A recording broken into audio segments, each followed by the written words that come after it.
Hi, and welcome to Your Truth Explored, the podcast where we unpack your truths to bring clarity, understanding, and insight into what lies ahead. My name is Rodney Reynders. Welcome, everybody. Today, I'm pretty excited to unpack a tool I find myself using fairly often in my practice, and one that I see wonderful results from when others use it in their practices. The Drama Triangle is based on some research from Kopman S. in 2014. And it really is what it says it is. It's a triangle, and I'll show you here quickly. So we see it has three sides. It's the point of the prosecutor, the victim, and the rescuer. This triangle is effective in that it increases self-awareness, it improves decision quality, it reduces reactive leadership, strengthens stakeholder engagement, and it integrates really well in our day-to-day activities. So why do we need this thing called the drama triangle? Well, it's a tool to understand our emotions, our emotional responses, and the research set out to understand how the psychological process with which a person goes through when they're in an argument. So I'm in an argument with you, and my psychology will respond in one of three ways. It will be the persecutor, it will be that of the helper, or that of the victim. And their language is very specific. So Rodney, the persecutor, will be pointing fingers and demanding, and I don't want to hear about your stories, I just want actions, I want results, and there's no conversation or consideration for anything but my will. The victim will sound, but you don't understand, life's hard, and I've got all these challenges which you don't understand, and that's the language of the victim. And the helper will be plotting plans to help everybody and trying to knit things together and trying to solve world peace, but it's very ineffective. There's often language about, I'm going to teach our mate a lesson, and I'm going to fix this, and I'm going to fix that, but tomorrow they're still teaching, fixing, and there's no actual no outworking of the process. And so what the research did, and it was a substantial piece of research, is that they looked through different geography, different demographics, just to see how people respond when they're in argument. And the interesting was fascinating in that it brought to light some truths. So when I go into an argument with you, I will respond in one of those three ways. I will either be a prosecutor, a victim, or a helper, and you'll hear it from my language. But the interesting part about the research is your response will not be the protocol with which I launch. So if I lay into, your first response might be that of a victim or that of a helper, and your psychology will wait for my psychology to relinquish that prosecutor state. And it will. My psychology will evaluate our interaction, and at some point will go, okay, they're not buying the laying down of the law, I must move on to something. And let's say, for argument's sake, your response was that of a victim. So I've been the prosecutor, you've been the victim. The only thing left for my psychology to move to is that of a helper. So I might say things like, okay, so all right, I've had my say. How can we make this work? What can we do to get this thing working? And whilst the language will shift from that of the prosecutor to the helper, your psychology will recognize, hang on a minute, there's a spot open, and it's that of the prosecutor. And you might say something like, okay, Rodney, but before we sort this thing out, I've got a few things I need to say. And then you'd start jumping in, and I'll realize that I'm not, the helper's no longer going to, and so then I'll become victim. Okay, sorry, I'm sorry, I didn't mean to. And your psychology will read and say the only thing available to you is a helper, and then you'll shift, and it's just an ever-rotating triangle, almost like a wheel that just keeps spinning. And so the research delved into this process, and they were trying to figure out what initially starts it and what ends it. What starts this process in our psychology and what ends it. And the research was pretty clear. I enter into the drama triangle for one reason and one reason only. And that reason is I'm not safe. I exit the drama triangle for one reason and one reason only. I am safe. And so that realization really equips us with a tangible tool when we are processing our difficult conversations from here on out. when we enter in a conversation and we do a little self-check before the conversation, we go, oh, I'm feeling judged, I'm feeling insecure, i.e., I'm not safe. Is my presenting demeanor one of the three issues of the drama triangle? And if the answer to that is yes, then we are to stop at that point and return to gathering our place of safety before we continue the discussion. If we can return to a place of safety, we can enter the negotiation as a true negotiation. There will be giving and taking. There will be understanding. There will be generosity. There will be grace. There will be empathy. All those aspects that are needed for good conversations in difficult uh, areas, for good responses in difficult conversations, they'll be available to us if we are safe. So if we can recognize we're not safe, the chances are we're going to react over the drama triangle and to move away, rather withdraw, find our place of safety, and then re-enter. Now, the same is true if we're trying to help. Let's put in the context of a conversation at work, and there's an outcome I need, and I've passed it on down the channels, and the people below have not delivered. And then I can go in there and I can lay the law, and they will respond out of helper or victim. They'll tell you all the reasons they couldn't do it, or they'll tell you who all the people were they were going to help them do it, but it still won't be done. And then you can stop and go, how do I bring this person to a place of safety so we can truly negotiate an outcome that will work and deliver on the mandate that needs delivering on? We see this all the time, this drama triangle in play. I used to think of it as my entertainment, and I'd be doing my thing in the day, and I'd see somebody shouting at somebody over the counter, drama triangle, or somebody selling world peace, drama triangle, or somebody trying to help everybody, drama triangle, or the guy at the fuel station, and the fuel's just so much, and this world is coming to an end, and life is hard, drama triangle. And it's not good, or it doesn't make anyone good or bad. But once we have that awareness, we can go, they're not safe. Now I have a capacity to actually bring solution to that scenario. And if it is me that is operating in that environment, then the truth is true.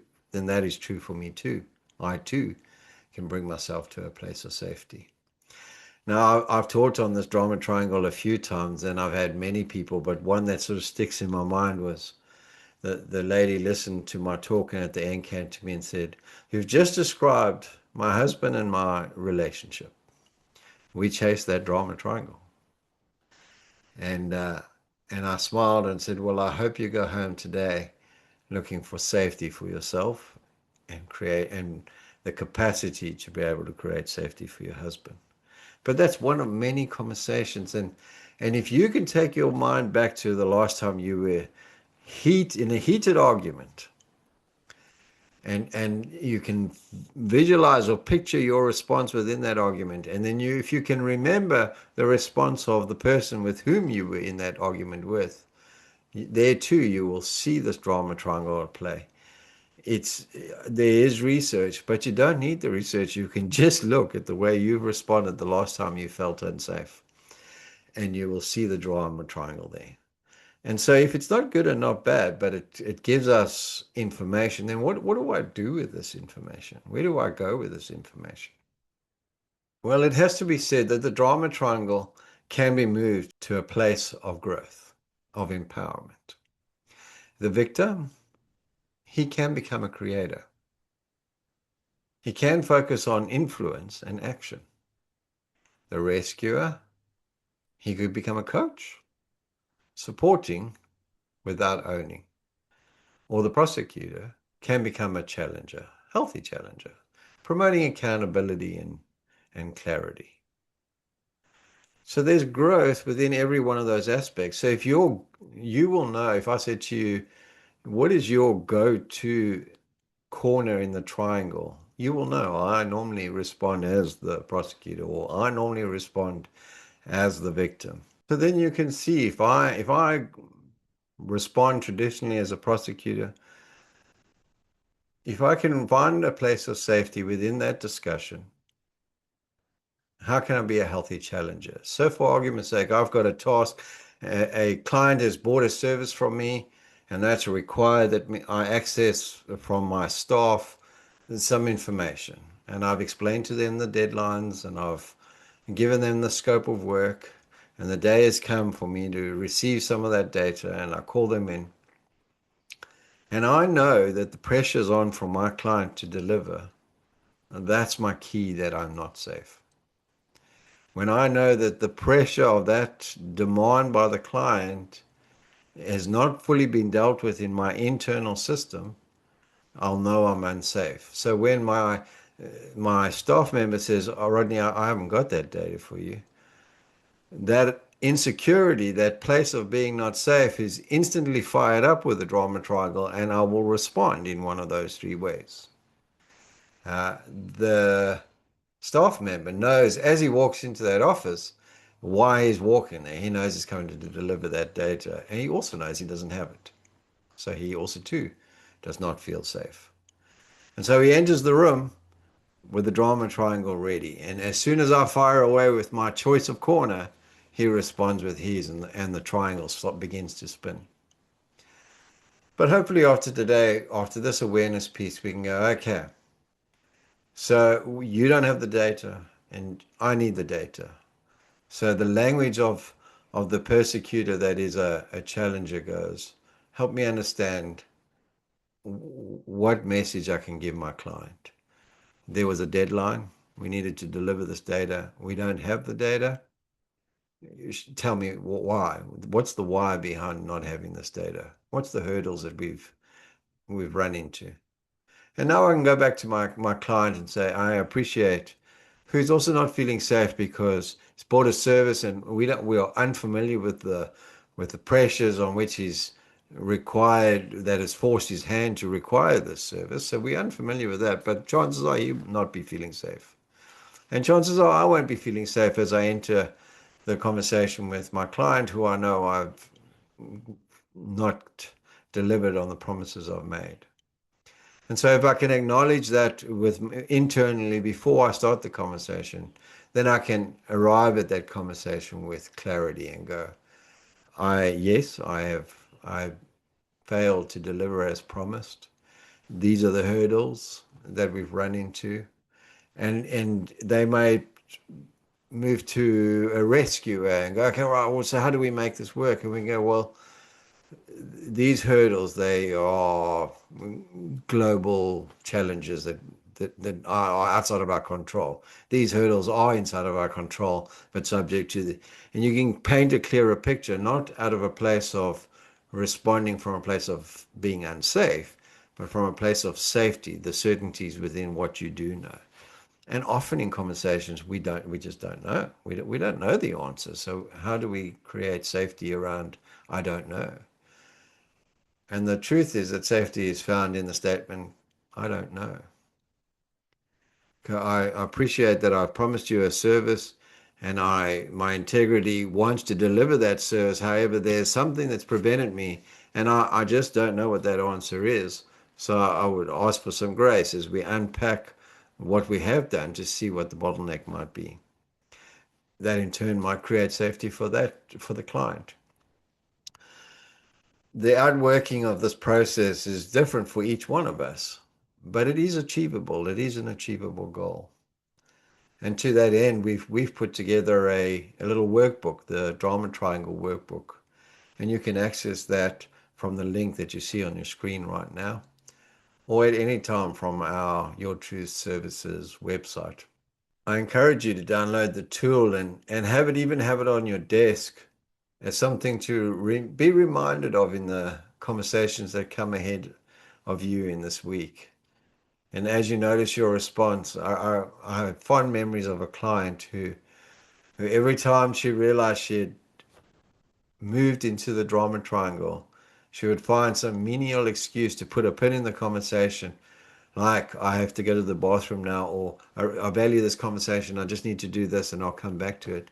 And then she would retreat, find her place of safety, take a deep breath, and then re-enter. And what she found is that she got better at that transition and had to exclude herself or remove herself less times. But it all started under this guise of awareness and going, okay, there I am. I've just moved into the drama triangle. Now I've got choice. I can stay there and try to solve it within the drama triangle, which the research said is an unachievable goal. Nobody solves the problem within the drama triangle. Or I can acknowledge that for what it is, withdraw, find my place of safety, and re-enter. And as I get better equipped at that, I'll get better equipped at restoring the safety of the person with whom I'm having the argument to. If this resonates with you, I'd even invite you to consider visiting us for a session if this is something that you find yourself defaulting to often. And we can explore some of the psychology around why that is your go-to response and what you can do better. I thank you for your time, and I hope that you will enjoy this tool as much as I do. And I remind you to download the worksheet, the workbook, as a reminder for you in the days and weeks ahead. Thank you for listening to today's episode of Your Truth Explored. If today's episode resonated with you, please take a moment to follow the podcast and share it with someone who might benefit from the conversation. Your support helps these messages reach the people who need them most. If you'd like to explore your own truths more deeply, you're welcome to connect with me at yourtruthservices.com.au about coaching or counseling bookings. Also available on that website is our other resources such as music, books, and videos. Until next time, take care and stay connected to your truth.